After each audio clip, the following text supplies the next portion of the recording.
Oke, Assalamualaikum warahmatullahi wabarakatuh. Kali ini kita akan ngebahas soal UTBK tahun 2019, soal TPS bagian 4, pengetahuan kuantitatif. Sebagian besar, tahun lalu soal tentang pengetahuan kuantitatif, itu materi yang keluar adalah materi matematika SMP. Nggak sulit sebenarnya, cuma masih banyak yang kemarin nggak bisa gara-gara lupa materi SMP. Seperti soal nomor 1 ini. Di antara tabel berikut yang menyatakan Y sebagai fungsi X adalah yang mana? Kita diberikan dua himpunan, X sama Y. Nah, yang mana yang menyatakan Y sebagai fungsi X? Nah, Y sebagai fungsi X bisa ditulis juga sebagai Y sama dengan Fx. Dalam bab relasi dan fungsi, kita bisa menyatakan relasi atau fungsi itu dalam beberapa bentuk. Oke, yang paling gampang itu dalam bentuk diagram panah. Nah, ketika kita punya dua buah himpunan, X sama Y. Misalkan X-nya 1, 2, 3. Y-nya misalkan A, B, C, D. Oke? Nah, kita tinggal menghubungkan X sama Y. Nah, menghubungkan X sama Y itu ada syaratnya agar dia bisa disebut sebagai fungsi. Jadi fungsi yang disebut sebagai fungsi itu adalah menghubungkan atau memetakan tiap anggota domain. Jadi tiap anggota domain dipetakan ke tepat satu anggota kodomain.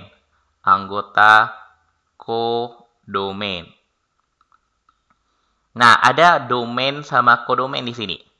Domain itu adalah daerah asal. Nah, kalau kita punya Y sama dengan Fx, maka X ini yang kita sebut sebagai domain.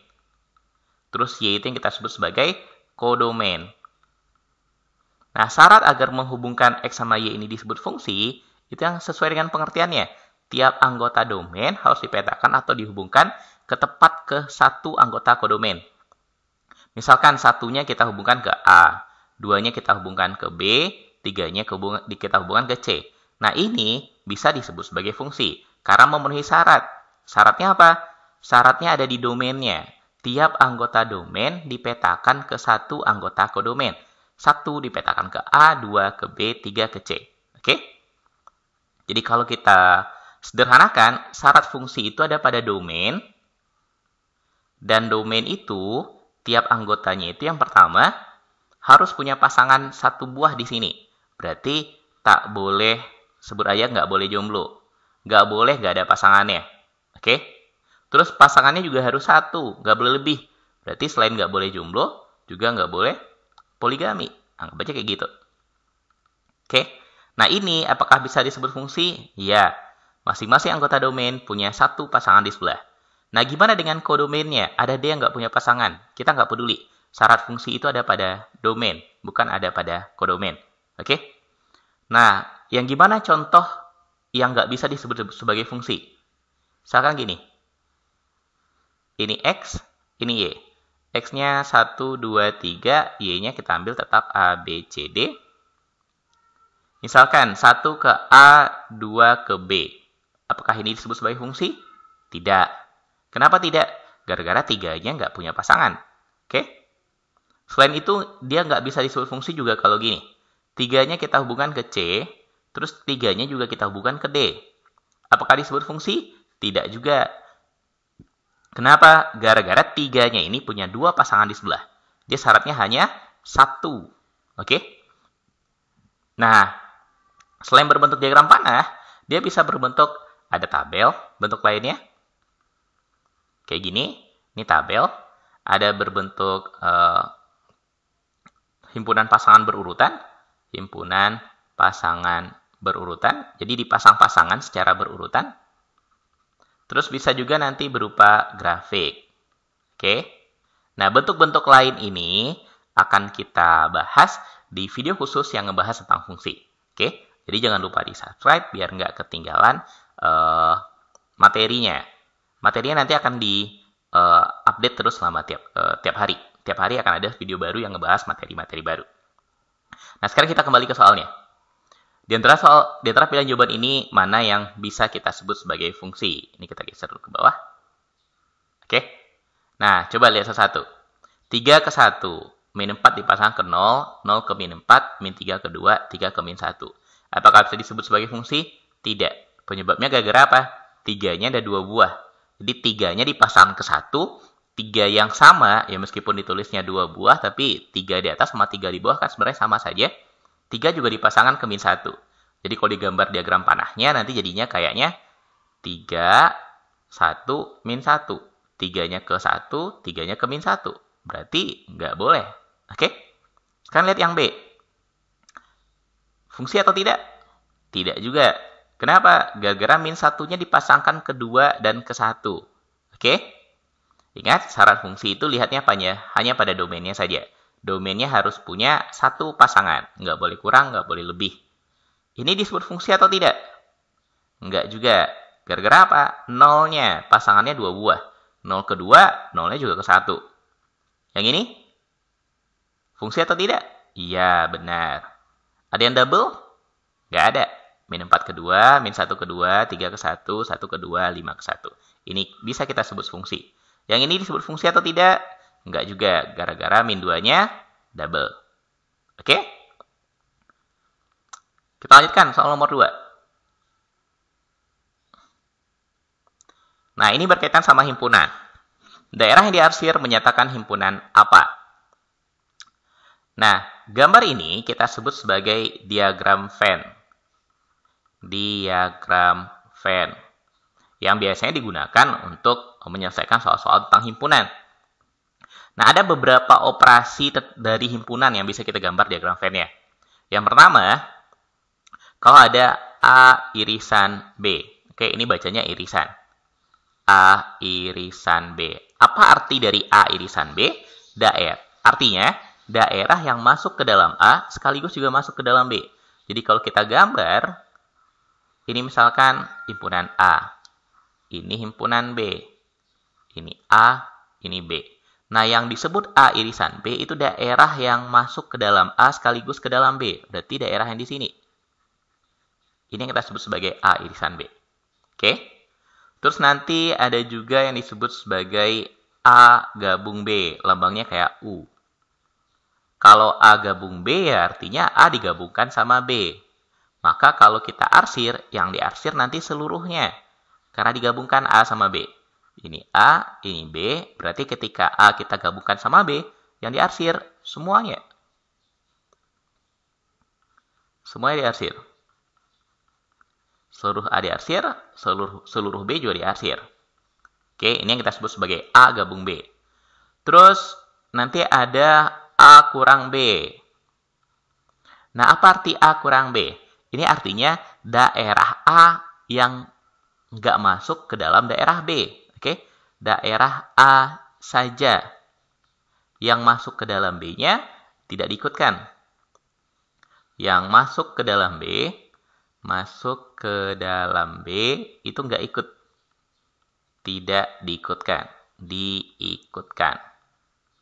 Nah, kalau digambar, kan kita punya A sama B beririsan.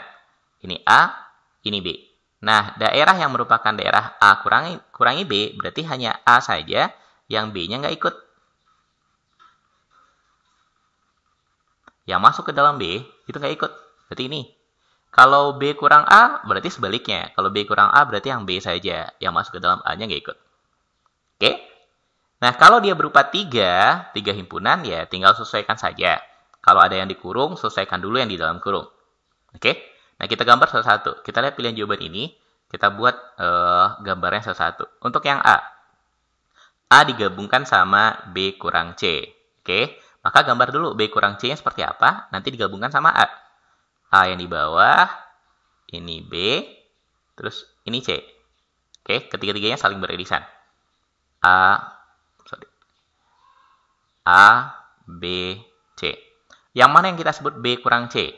B kurang C artinya hanya yang B saja. Yang masuk ke dalam C-nya nggak ikut. Berarti yang ini.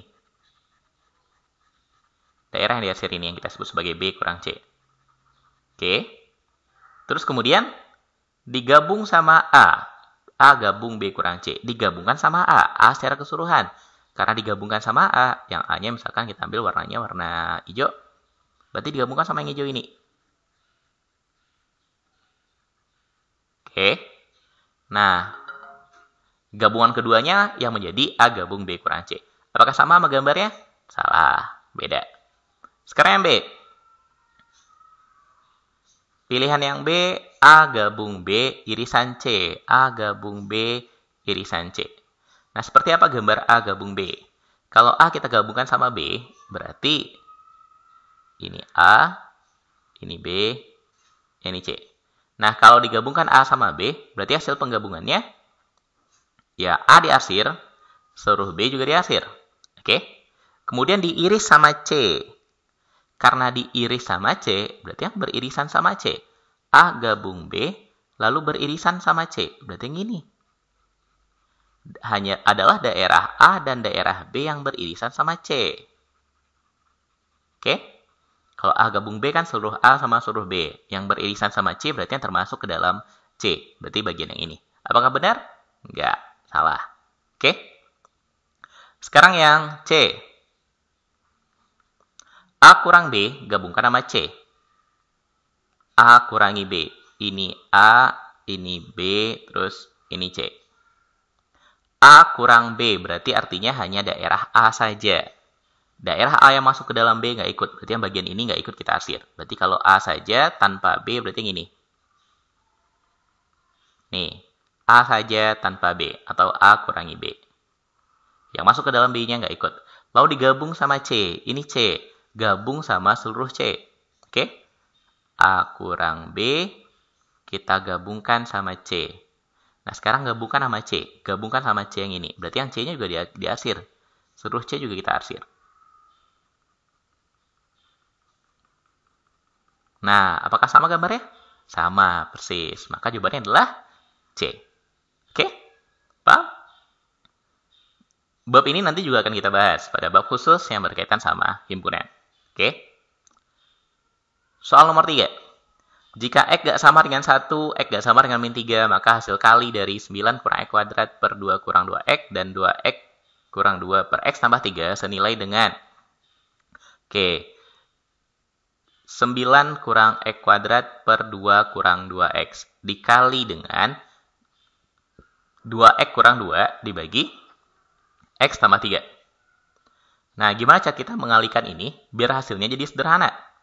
Pilihan jawabannya sederhana semua. Nggak ada yang ribet. Maka, setiap ada persamaan kuadrat, intinya di sini ada di persamaan kuadratnya, kita faktorkan. Oke?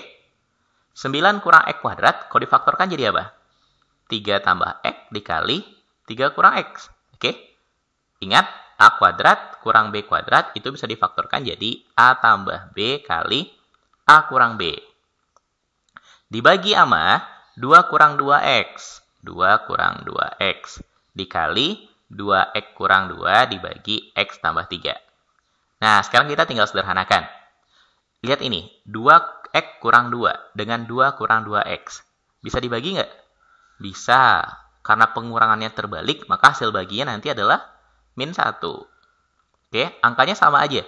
Tapi pengurangannya kebalik. Hasil baginya min 1. X tambah 3 bisa dicoret sama 3 tambah X. Karena itu sama saja.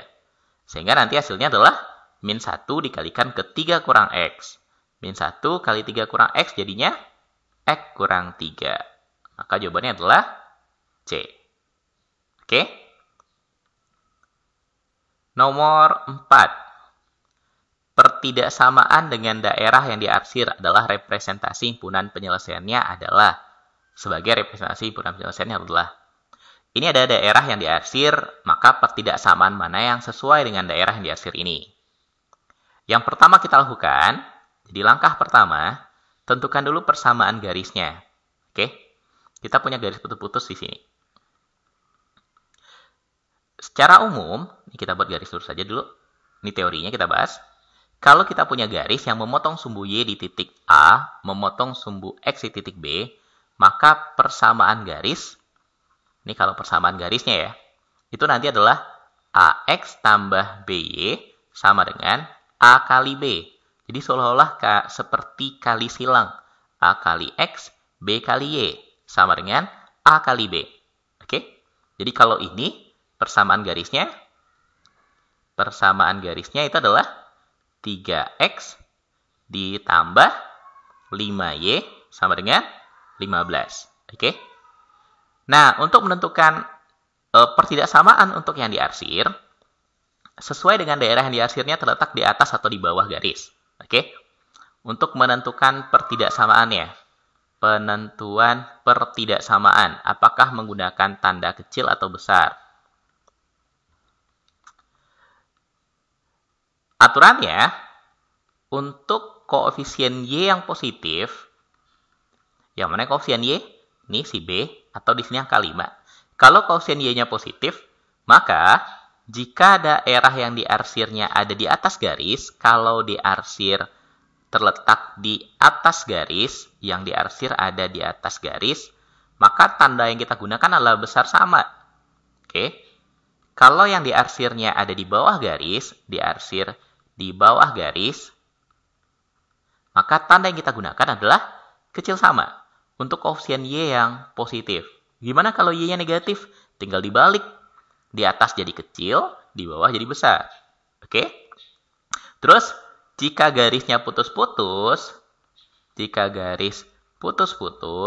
maka kita tidak menggunakan tanda sama dengan. Tak menggunakan tanda sama dengan. Berarti hanya tanda besar saja atau kecil saja, tanpa pakai sama dengan. Nah, sekarang perhatikan ini. Garisnya putus-putus, ya berarti nanti nggak pakai sama dengan, hanya besar atau kecil saja. Terus, coba, koefisien Y-nya positif atau negatif? Positif, maka berlaku aturan ini. Ini yang diarsir ada di bagian bawah atau di bagian atas? Bagian bawah. Ini namanya bagian bawah, yang sebelah sini juga itu baru namanya bagian atas. Karena yang diarsir yang di bawah, maka persamaannya nanti jadi 3X tambah 5Y. Kalau di bawah, tandanya kecil. Kecil sama dari 15. Nggak pakai sama dengan. Garisnya putus-putus, jadi nggak ada sama dengannya.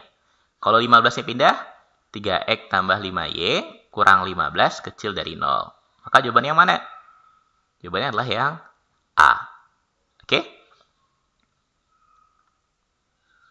Kita lanjutkan soal nomor 5. Operasi titik bulat lingkaran pakai titik tengah-tengahnya pada himpunan bilang bulat didefinisikan dengan aturan A titik B sama dengan B kali B kurang A tambah 4. Maka nilai 2.3.1 adalah yang 3.1-nya dikasih kurung. Oke, ini hanya tinggal menggunakan aturannya saja. Oke, sesuai dengan aturan yang diberikan, maka kalau 3.1, maka akan jadi 3 itu sama dengan A-nya, 1 itu berarti sama dengan B-nya. Sesuai dengan rumus, berarti B, 1, B kurang A, 1 kurang 3, ditambah sama 4. Oke. Berapa 1 kurang 3? Min 2, tambah 4 jadi 2. Kali 1, 2. Berarti 3.1 nilai 2. Jadi, 2.3.1 nanti sama aja dengan 2.2. Oke. 2.2 sesuai dengan rumusnya. Berarti B-nya 2 yang di belakang, A-nya 2 yang di depan.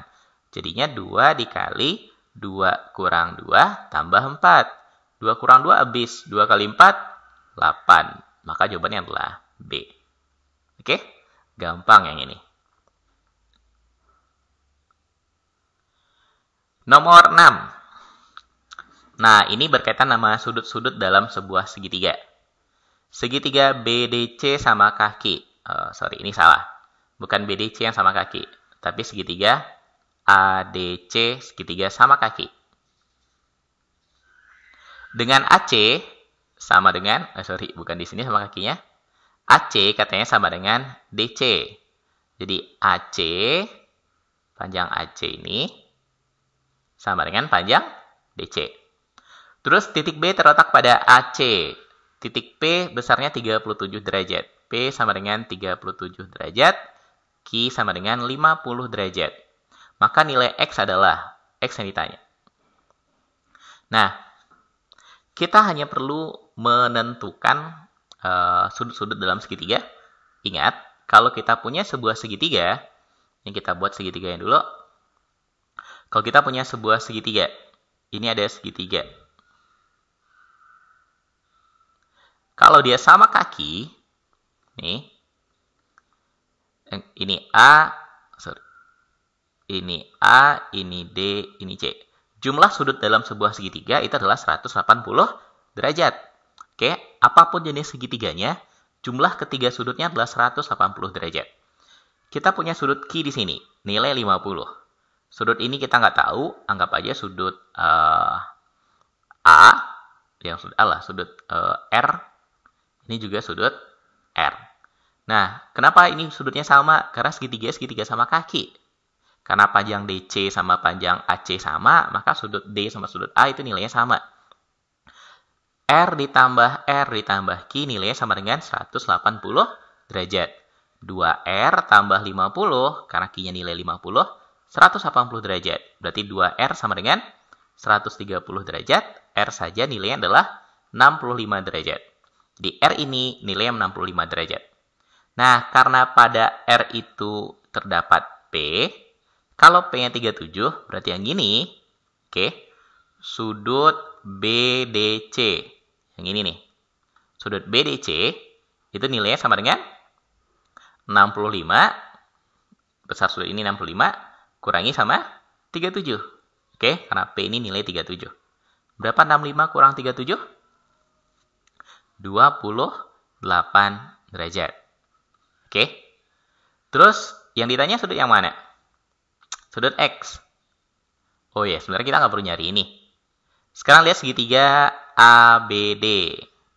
Oke, ini tadi sebenarnya nggak perlu. Pada segitiga ABD,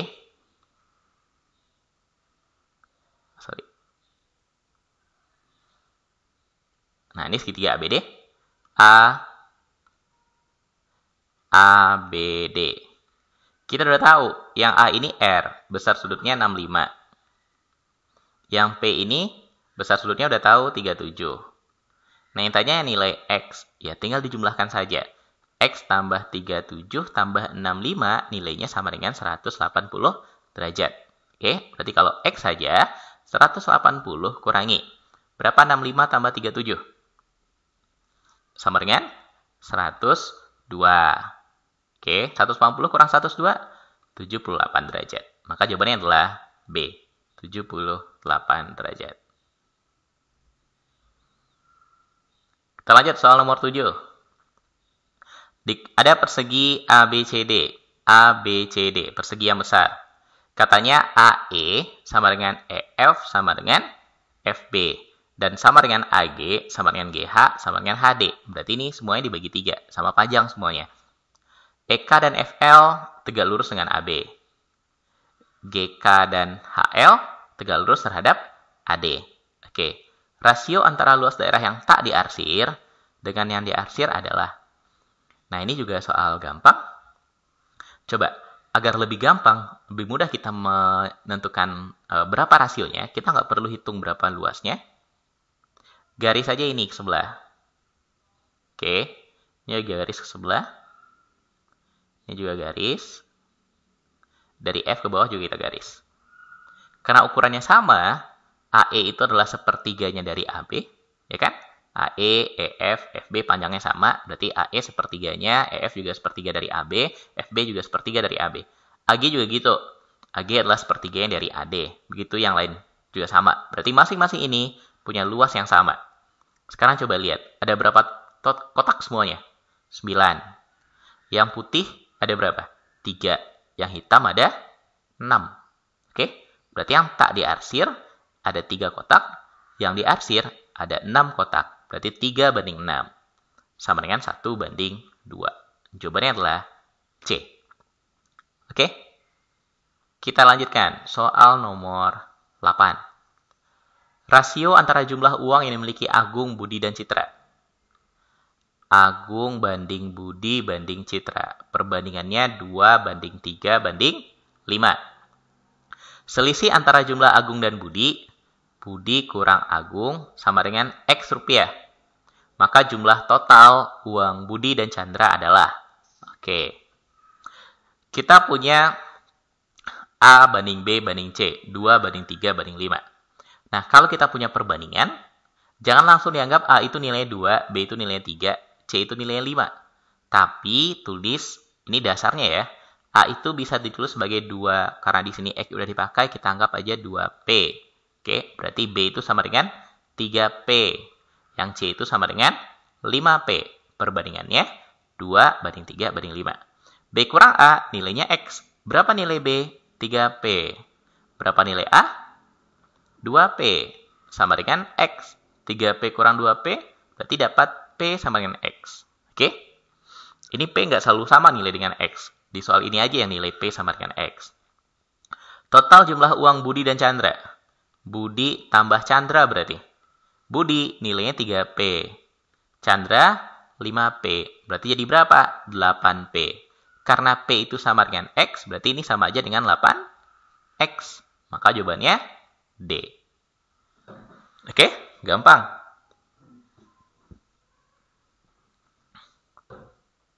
Sembilan. Bilangan ganjil 5 angka yang memuat semua angka 1, 2, 4, 6, dan 9. Ada sebanyak. Kita mau membuat bilangan ganjil terdiri dari 5 angka. Oke? 5 angkanya memuat semuanya. Oke, berarti angka-angkanya harus berbeda. Ya, karena ini angkanya cuma 5 buah, berarti biar bisa muat semuanya, setiap angkanya harus beda. Nggak ada yang sama. Bilangannya ganjil, 5 angka yang berbeda. Nah, ini ada pada materi di matematika, aturan pengisian tempat. Ada pada materi, ada pada bab peluang.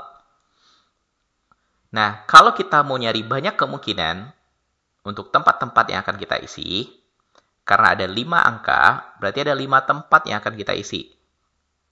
5 kotak untuk 5 buah angka. Syarat angkanya harus ganjil. Suatu angka disebut ganjil atau genap tergantung dari kotak yang paling belakang. Oke, kenapa yang paling belakang? Contoh misalnya gini. Kalau kita ambil angkanya 1, 6, 9, 2, 4. 5 buah angka dan memuat semuanya. Apakah ini disebut bilangan genap atau ganjil? Ini bilangan genap. Kenapa disebut genap? Gara-gara akhirnya genap. Angka 4-nya genap. Kalau kita putar misalkan jadi 4, 6, 9, 2, 1. 5 angka yang memuat angka-angka ini. Genap atau ganjil? Ganjil. Penyebabnya gara-gara belakangnya angka ganjil. Oke? Nah, karena kotak belakang ini harus ganjil, maka kotak belakang ini pilihannya ada angka. Cuma ada pilihannya angka 1 sama angka 9. Oke? Nah, dalam aturan pengisian tempat, kotak-kotak ini kita isi dengan jumlah pilihan. Oke? Jumlah pilihan. Bukan dengan angka yang mau diisi, tapi dengan jumlah pilihannya. Kotak paling belakang, jumlah pilihannya ada 2. Angka 1 atau angka 9. Nah, kotak yang di depannya, yang 4 di depannya ini bebas. Tinggal sisanya aja. Angka tadi ada 5 buah.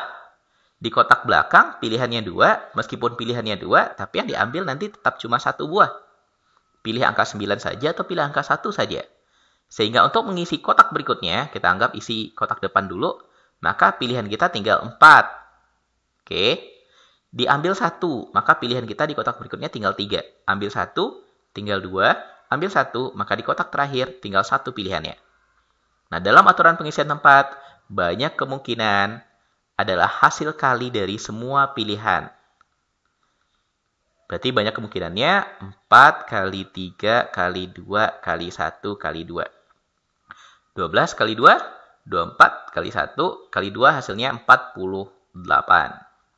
Maka jawabannya adalah D. Oke? Kita lanjutkan. Soal nomor 10. Dalam suatu kompetisi, peluang menjadi juara tim A 2 kali tim B. Peluang A sama dengan 2 kali peluang B. Jika dalam kompetisi tersebut, peluang B tidak jadi juara. Oke. Peluang A ini kita anggap sebagai peluang A juara. Peluang A jadi juara. Terus PB itu adalah peluang B jadi juara. Nah, kalau ada peluang B tidak jadi juara, itu kita sebut sebagai PB komplemen. Oke, dalam peluang ataupun dalam himpunan, kalau yang bukan disebutnya sebagai komplemen. Jadi ini peluang B tak juara. A juga begitu. Kalau PA adalah peluang A juara, berarti kalau PA komplemen, itu adalah peluang A tidak juara. Nah, apa hubungannya? Hubungan suatu peluang kejadian dengan komplemennya, itu nilainya 1 kalau dijumlahkan. PA tambah PA komplemen hasilnya harus 1. Atau PA itu sama dengan 1 kurang PA komplemen. Kalau PA komplemen, 1 kurang PA. Nah, karena diketahui PB komplemen sama dengan 3/4. PB komplemen 3/4, berarti kita bisa ngitung PB. PB adalah 1 kurang PB komplemen. 1 kurang 3/4, 1/4. Oke. Nah, PA katanya 2 PB. Peluang A 2 kali peluang B. Berarti 2 kali 1/4. Hasilnya setengah. 2/4 atau setengah. Yang ditanya apa? Peluang A nggak jadi juara. Berarti PA komplemen 1 kurang PA. 1 kurang setengah, jawabannya setengah. Maka jawabannya adalah C. Oke? Untuk soal nomor 11 sampai soal nomor 20, kita bahas di video kedua. Nah, dan jangan lupa di subscribe, karena kita akan update terus setiap hari materi-materi untuk TPS pengetahuan kuantitatif. Oke? Untuk TPS bagian 1, itu juga nanti ada videonya. Oke? Terima kasih. Assalamualaikum warahmatullahi wabarakatuh.